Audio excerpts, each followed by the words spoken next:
ওমানে জনসম্মুখে শালীনতা বজায় রাখার বিষয়ে আইন বেশ কড়া এবং পুলিশ এই আইন বাস্তবায়নে বেশ তৎপর।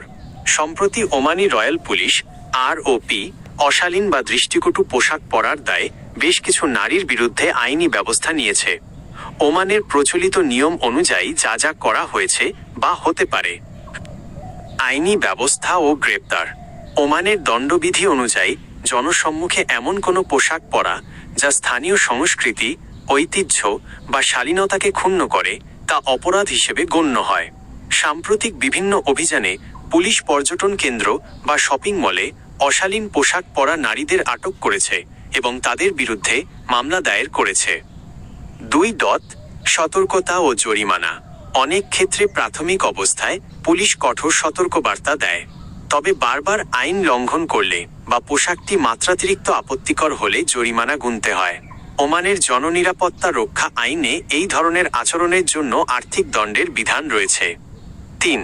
ওমানি সংস্কৃতির সম্মান রক্ষা। ওমান একটি রক্ষণশীল দেশ।